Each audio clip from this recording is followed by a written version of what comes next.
Hello friend, this is Paritosh और आप देख रहे हैं आई स्पीक अबाउट मनी। आज इस वीडियो में हम बात करने वाले हैं कि अगर आप अपने 20s में हो तो अपने इन्वेस्टमेंट्स को किस तरीके से तैयार करोगे, अपने पोर्टफोलियो को कैसे एलोकेट करोगे। जब आप 20s में होते हो तो आपके ऊपर जिम्मेदारी थोड़ी सी कम होती है, आपके ऊपर इतना खर्चा नहीं होता और आप इस समय ज़्यादा पैसा सेव कर सकते हो। वो पैसा जो शायद हो सकता है आप काफ़ी बार अननेसेसरी चीज़ों में लगाओ, लेकिन अगर उस पैसे को आप सही तरीके से ऑप्टिमाइज कर सको तो आपके लिए ये फ्यूचर में काफ़ी फायदेमंद हो सकता है। इसके लिए मैंने एक पूरा एक्सेल तैयार करा है जिसमें मैं आपको स्टेप बाय स्टेप बताने वाला हूँ। लेकिन इन्वेस्टमेंट करने से पहले, फाइनेंशियल प्लानिंग की बात करने से पहले, इससे सबसे पहला एक स्टेप आता है कि मेक श्योर कि आप फाइनेंशियली प्रोटेक्ट रहो। तो इसके लिए दो ही चीज़ें आती है जो इंश्योर करेंगी। पहला है टर्म प्लान और दूसरा है हेल्थ इंश्योरेंस। मेक श्योर कि आपके पास सफिशिएंट टर्म इंश्योरेंस कवरेज हो और दूसरा हेल्थ इंश्योरेंस कवरेज हो आपके लिए और आपके पेरेंट्स के लिए। जब टर्म इंश्योरेंस की बात आती है तो जितना अर्ली स्टेज में आप लेते हो तो आपका प्रीमियम भी कंपेरेटिवली उतना ही कम होता है और ये प्रीमियम फॉर द लाइफ आपका लॉक्ड इन हो जाता है। मान लीजिए अगर आपको आज 1 करोड़ रुपए का टर्म कवर लेना है और आपकी एज 20-22 के आसपास है तो बिकॉज आपका रिस्क फैक्टर कम है तो आपका प्रीमियम भी कम होगा। 6-7 हज़ार 8 हज़ार रुपए में आपको 1 करोड़ रुपए का करीब का टर्म कवर मिल सकता है, यानी काफ़ी कम प्राइसेस में आपको मिलेगा और ये पैसा, ये प्रीमियम आने वाले लॉक्ड इन हो जाएगा आने वाले 70-60 साल जितने साल के भी आपकी लाइफ पॉलिसी है।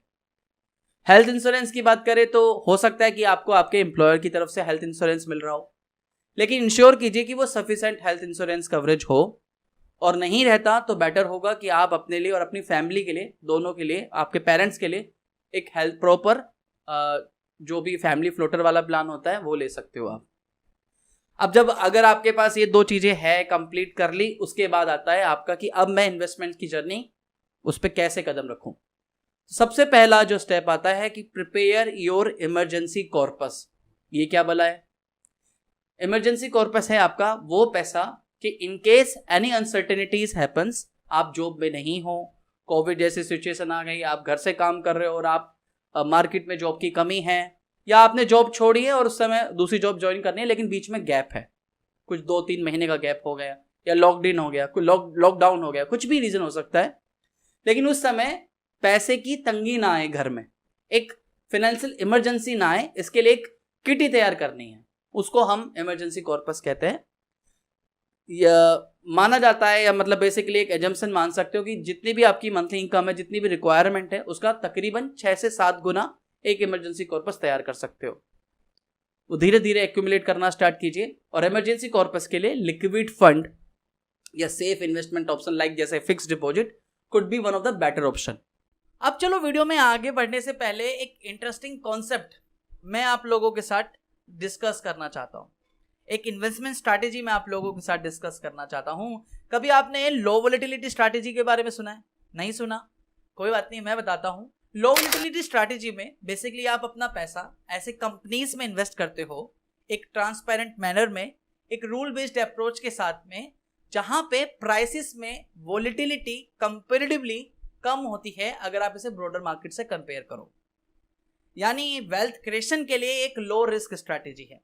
और इवन इनफैक्ट अगर आप हिस्टोरिकल डेटा भी देखोगे, इसे स्टडी करोगे तो आप देखोगे इस स्ट्रैटेजी में ओवरऑल आपके पोर्टफोलियो पर रिस्क तो कम होता ही है, overall longer period of time आपके पोर्टफोलियो का जो रिटर्न्स है वो भी इंप्रूव हो जाता है। और इसके पीछे जो one of the main key reason कि why this strategy works best, because you gain more by losing less. यानी when the market is negative, जब मार्केट नेगेटिव है like that we are facing right now, तो your portfolio will fall less अगर आप इसे compare करते हो broader market से। And that is why this strategy could be part of your core asset allocation and specially for those who wants to make higher returns than fixed income asset classes but they are worried about equity market volatility. I hope मेरी जो बात मैं बताना चाहता हूं उससे काफी हद तक आपको क्लैरिटी हो गई होगी।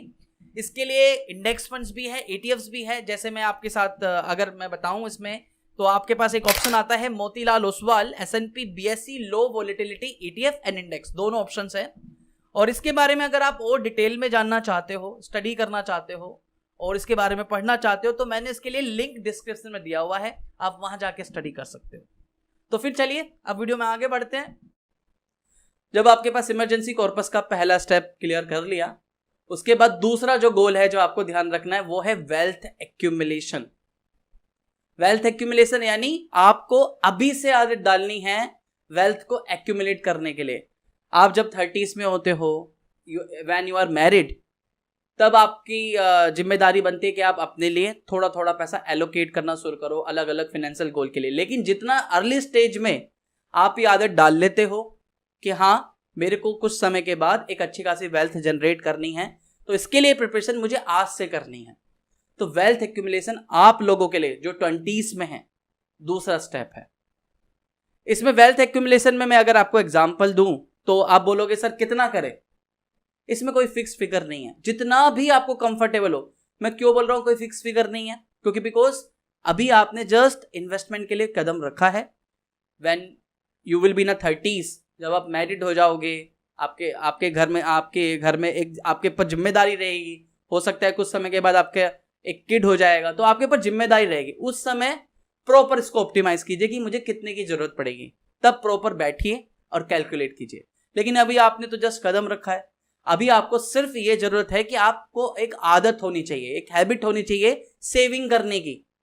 सेविंग का पर्पस है कि मुझे कुछ सालों के बाद एक अच्छी खासी वेल्थ एक्यूमुलेट करनी है, जिसको मैं अलग फाइनेंशियल गोल के लिए इंटीग्रेट कर सकता हूं। जैसे एक्सेल पे अगर मैं आपको दिखाऊं तो मान लीजिए, मैं जस्ट एक एग्जांपल दे रहा हूं कि मान लीजिए अभी जितनी भी मेरे पास मेरी सैलरी है, जितना भी मैं अर्न कर रहा हूं, उसमें से हर महीने मान के चलिए कि मैं तकरीबन 6-7 हज़ार रुपए का एक मंथली सेविंग कर सकता हूं कंसिस्टेंटली। मैं मान के चलता हूं कि आपकी एज 24 साल की है। आप इसे अपने हिसाब से हालांकि कस्टमाइज कर सकते हो, ये एक्सेल में आपको डिस्क्रिप्शन में दे दूंगा। तो मान के चलते हैं कि आप 24 साल की हो, 30 साल तक के लिए प्लान कीजिए। 30 साल के बाद हम अपने फाइनेंशियल प्लान को दोबारा रिविजिट करेंगे। तो मान लीजिए अगर 24 साल के हो तो टाइम है 6 साल, यानी 6 साल के लिए मुझे अभी वेल्थ एक्यूमुलेट करनी है। और मैं मान के चलता हूं कि ये इस पे मुझे तकरीबन कंजर्वेटिवली 10% रिटर्न मिलते हैं और प्रेजेंट सेविंग कुछ नहीं है। तो तकरीबन आपका इस 6,000 रुपए से तकरीबन जो एक कॉर्पस तैयार हो जाएगा वो 5,88,668 होगा। यकीन मानिए जब इतना corpus when you will be in 30s और आपके पास होता है तो आपका कॉन्फिडेंस बूस्ट होता है और आपको जो सेविंग करने की आदत होती है ना, वो आपको अच्छी लगने लगती है। जब आप एक ही चीज को लगातार कंसिस्टेंटली कर रहे होते हो तो फिर आपकी आदत बन जाती है और ये एक अच्छी आदत है। अगर आप पहले से ही in your early stage when you are working, जब आपकी पहली जॉब लगे, तब अगर आप अपने सेविंग स्टार्ट कर देते हो तो वो आपके लिए बेहतर होगा। अब आपका सवाल होगा कि चलो ठीक है सर, समझ में आता है, कौन से फंड में करें। देखो जब आप 20s में होते हो ना, 20 जैसे हमने यहाँ पे इस केस में 24 लिया है, तो I am telling you from my own experience, इस समय आपको टैक्स सेविंग की भी शायद जरूरत होती है। और तो टैक्स सेविंग के लिए सबसे बेटर है, सबसे पहला फंड लीजिए ELSS, वो भी आपके वेल्थ एक्यूमुलेशन के लिए इंटीग्रेट हो सकता है, ELSS फंड। दूसरा चूज कीजिए index could be the good option. तीसरा अगर आप ऑप्शन जाना चाहते हो तो you can go with the flexi cap category. अच्छा, तीनों के ऑप्शन समझिए। देखो ELSS सिर्फ आपकी वेल्थ एक्यूमुलेट करने में आपकी मदद नहीं करेगा, in fact it will also save your money.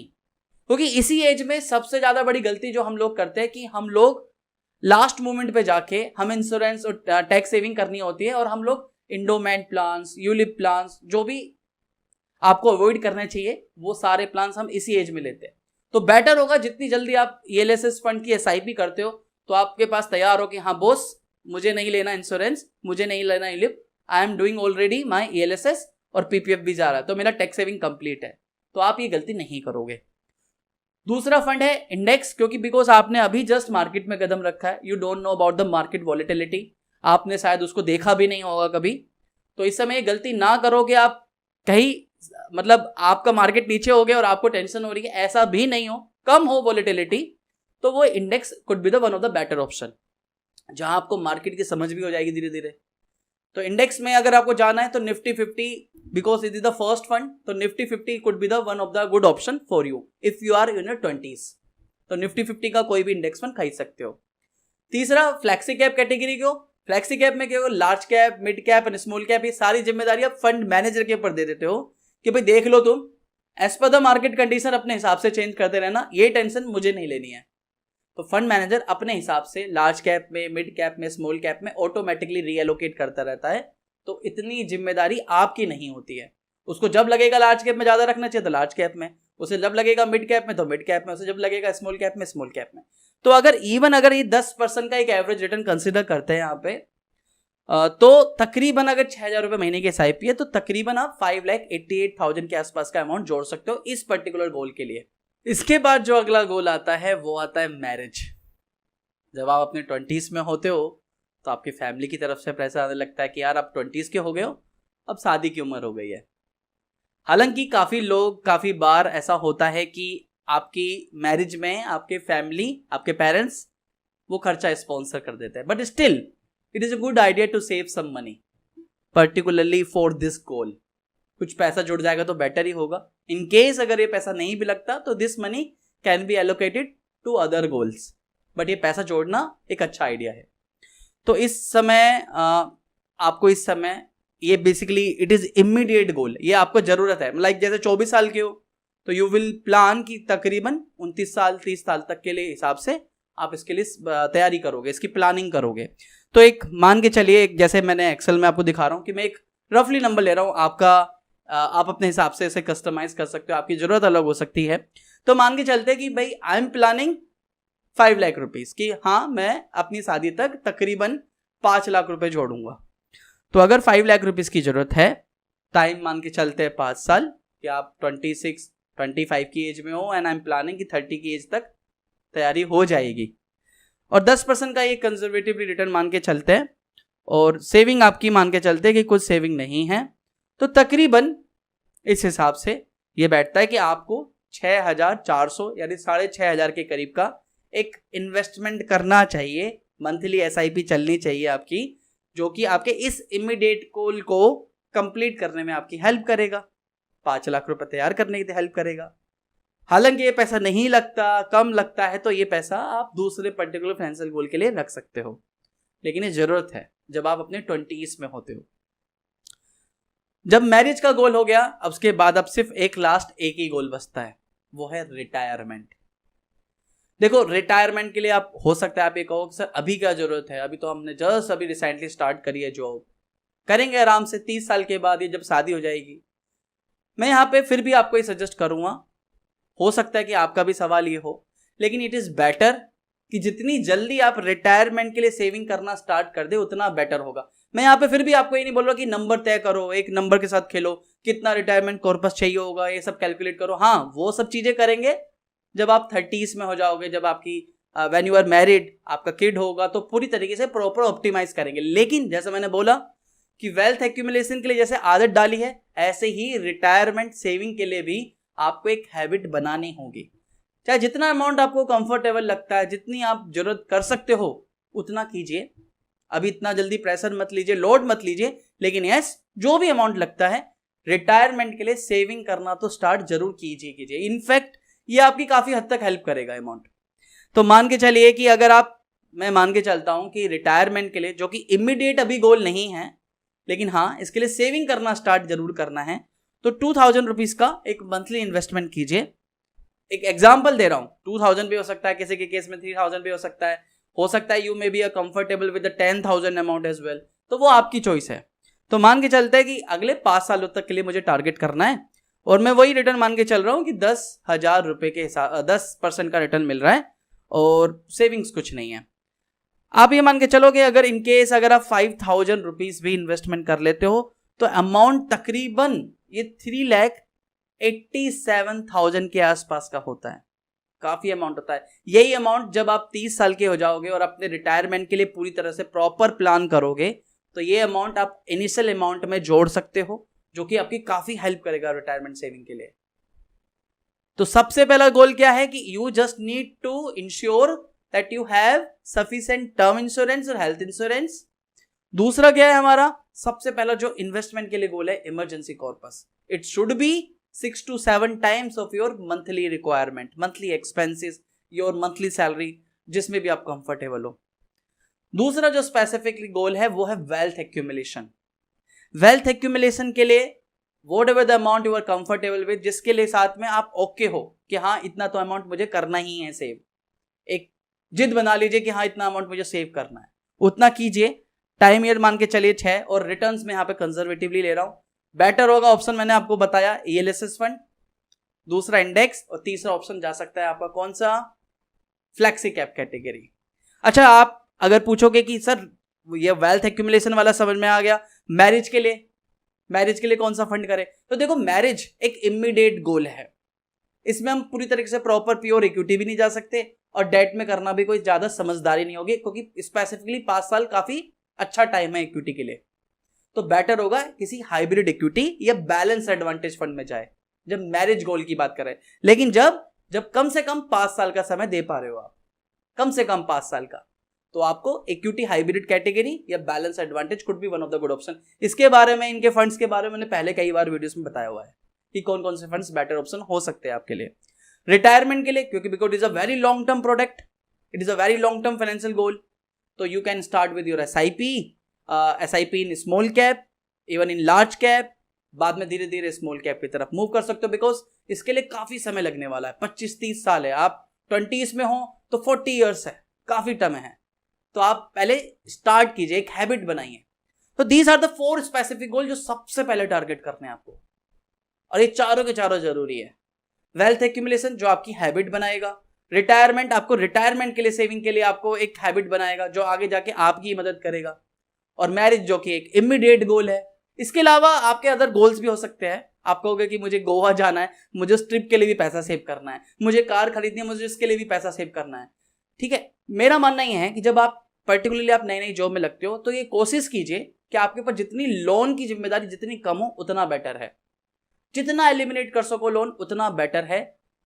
जितना आप बोलोगे कि मुझे घर खरीदना है, तो मेरे हिसाब से थोड़ा वेट करके लीजिए। जब 30 साल तक के करीब के आप आते हो, इसमें मैंने हालांकि वीडियो बनाई है कि रेंट में जाना चाहिए, होम लोन पे काफी लोगों ने भी बनाई है। तो बेटर होगा कि लोन की जिम्मेदारी जितनी कम हो आपके सर पर इस एज में, जब आप इनिशियली आपने स्टार्ट किया है, उतना आपके लिए बेटर होगा। उतना ही आप सेविंग ज्यादा कर पाओगे। स्टार्टिंग में सेविंग की आदत डालना ज्यादा बेटर है, लोन की नहीं। तो खैर, आज के लिए जस्ट यही एक वीडियो थी। आई होप इस वीडियो से काफी हेल्प मिलेगी। अगर इस वीडियो से किसी भी तरीके से आपकी हेल्प मिली है, ये एक्सेल डिस्क्रिप्शन में देने वाला हूं, लिंक नीचे पे मिलेगा डिस्क्रिप्शन में। तो अगर किसी भी तरीके से हेल्प मिली है तो वीडियो के लाइक का बटन है, लाइक जरूर कीजिए, चैनल सब्सक्राइब कीजिए। हम इसी तरीके से पर्सनल फाइनेंस, इन्वेस्टमेंट, इकोनॉमी, इन सब चीजों पे बातें करते हैं। फिर मिलेंगे नई वीडियो में, तब तक के लिए धन्यवाद। Vande Mataram. Mutual fund investments are subject to market risks. Read all scheme related documents carefully.